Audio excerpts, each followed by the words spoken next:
pensez des conséquences juridiques de la guerre en Ukraine? Merci beaucoup pour ta question.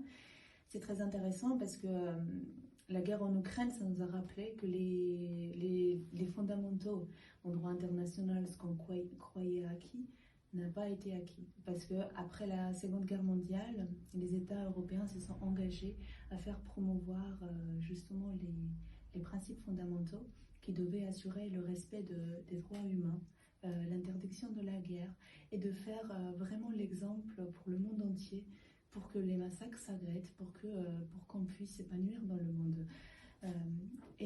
Voir la guerre s'éclater entre la Russie et l'Ukraine sur le continent européen, ça remet en question plusieurs principes de droit international, mais ça remet en question tous les fondements des idéologies actuelles qu'on a dans le monde. Vers où on va évoluer, quelle forme d'État on voudrait avoir dans le monde, quelle forme de fonctionnement. Parce que l'Europe, ce n'est pas juste un continent géographique, c'était aussi un continent qui était lié par différents traités. Nous avons l'Union européenne sur le continent européen, nous avons le Conseil de l'Europe sur l'Union européenne, nous avons la Convention européenne des droits de l'homme qui a un fondement fondamental dans le droit européen qui permet de garantir les droits des personnes.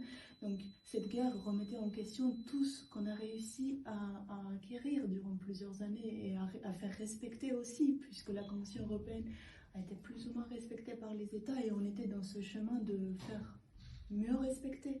Donc voir que la Russie n'a pas respecté cette convention, mais pas que cette convention-là, mais tout ce qu'on a instruit depuis toutes ces années, ça nous fait poser des vraies questions. Mais ce n'est pas avec cette guerre-là que la Russie a commencé à méconnaître les obligations pour lesquelles elle s'est engagée. Ça dure depuis des années, ça dure depuis des années 90.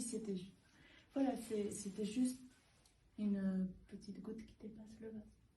Et justement, la guerre en Ukraine est très médiatisée. Est-ce que vous pensez qu'il y a une hiérarchie entre les guerres?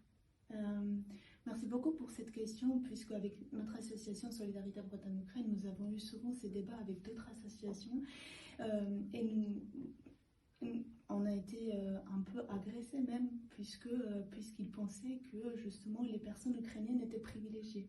Puisque effectivement la France avait prévu des mesures juridiques expresses pour des ressortissants ukrainiens et des personnes venant de l'Ukraine suite à cette guerre-là, pour leur délivrer des autorisations provisoires de séjour dans des brefs délais, leur accueil dans les préfectures était assuré, ils avaient leur propre guichet, etc.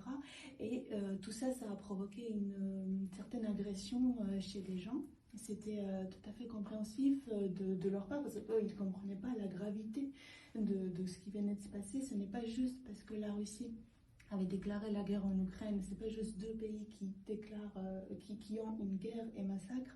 C'est quelque chose au-delà du mot de guerre, c'est la guerre des idéologies, c'est la guerre de deux visions du monde, c'est la guerre de... Voilà, c'est quelque chose qui montre, qui met à l'évidence des massacres de plusieurs années. Ce n'est pas en 2022 que c'est arrivé, ça dure des années, cette massacre, cette violence, ça dure, que ce soit en Ukraine que dans les autres pays de l'ex-URSS. C'est comme si la Russie n'a jamais accepté que les pays quittent l'Union soviétique. Et que moi je peux apporter l'exemple de la Géorgie, je suis d'origine géorgienne, j'étais jeune mais j'ai vécu la guerre de 2008. C'est quelque chose qui dure dans le temps. Et là, la guerre de 2022 en Ukraine, c'est juste le dernier point qui nous montre qu'en fait, c'est quelque chose qui a commencé il y a longtemps et que la Russie va aller jusqu'au bout de ce qu'elle voulait obtenir. Et en fait, le monde devait bouger. Donc moi, à chaque fois, je suis très patient avec chaque personne qui me pose ce genre de questions pour essayer d'expliquer tout le contexte. Parce que ce n'est pas juste la guerre de 2022, c'est pas juste cette guerre-là avec l'Ukraine aujourd'hui, c'est des années d'accumulation d'injustice. Et les organisations internationales, les structures, les juristes, etc.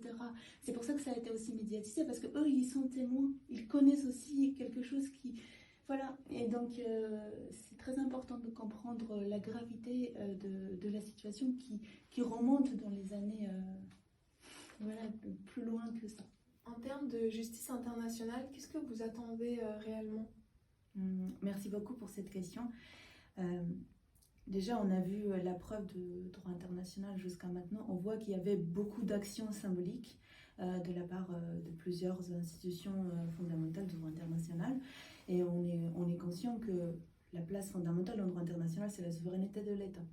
Donc, effectivement, à chaque fois qu'on essaye de trouver des solutions, on confronte cette fâcheuse argument de la Russie elle est souveraine sur son territoire, on ne peut pas intervenir en tant qu'un autre État souverain, parce que puisque comme ça, on va violer nous-mêmes nos principes fondateurs, etc. Donc, moi, j'ai toujours du mal à parler de ça, parce que quand je vois mes amis ukrainiens, quand je vois de ce qui se passe, il n'y a pas de solution de la part de droit international. Donc à chaque fois, j'ai ce sentiment-là. Si actuellement on n'a pas de solution, il faut peut-être que tous les États, on se réunit, on réfléchit pour trouver d'autres arguments pour évoluer le droit international. Parce que si ça ne permet pas de sauver les enfants ukrainiens aujourd'hui ou plein d'autres enfants de d'autres guerres, c'est-à-dire que cette approche-là de droit ne fonctionne pas. Donc peut-être il faut imposer des limites. À partir de quel moment l'État ne peut plus bénéficier de cette immunité de souveraineté? À partir du moment qu'il viole les droits sacrés de l'humain, justement.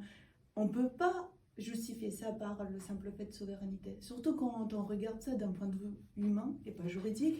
Et quand tu vois un État aussi grand que la Russie et aussi violent que la Russie et que tu dis « Ah, puisque c'est un État souverain, on va les laisser faire comme ça, puisqu'on ne peut rien faire », c'est juste extrêmement fâcheux. Donc peut-être que le temps est arrivé pour qu'on agisse ensemble, pour imposer des obligations communes pour tout le monde, pour qu'en fait, il n'y ait plus cet argument de souveraineté. Pour plein d'autres questions, il faut vraiment outrepasser de ces principes-là, évoluer les droits et de trouver des solutions concrètes, puisque ça ne va jamais s'arrêter sinon. Et d'ailleurs, je voudrais un petit peu évoquer ce que la Cour internationale pénale a fait pour l'Ukraine et le mandat d'arrêt qui est actuellement très médiatisé, etc. La première chose que la Russie a fait quand ils ont appris concernant le mandat d'arrêt, c'était cette mandat d'arrêt n'a aucune valeur juridique, ça ne sera jamais exécuté puisque nous ne faisons pas partie de statut de Rome. Donc ils sont rassurés puisqu'ils se sentent souverains et ils se sont pas menacés par ce mandat d'arrêt. Donc toute la force symbolique, réellement, c'est très bien dans le monde entier, mais concrètement pour les enfants ukrainiens, pour le peuple ukrainien, réellement, il n'y a pas d'effet. Combien même, je souligne l'importance de ce qui a été fait de la part de la Cour internationale pénale, de la rapidité que ça a été fait, de la vitesse que ça a été traité, etc. Mais réellement, ça n'a pas fonctionné. Donc, moi, ma grande volonté, c'est de voir le droit international évoluer rapidement, aussi bien ce qui a été fait en France, par exemple. Il n'existait pas des dispositifs pour délivrer des autorisations provisoires de séjour aux personnes ukrainiennes, donc ça a été fait en urgence. Donc, j'aimerais voir le jour où le droit international évolue de cette manière-là, où on trouve des solutions concrètes pour arrêter des massacres.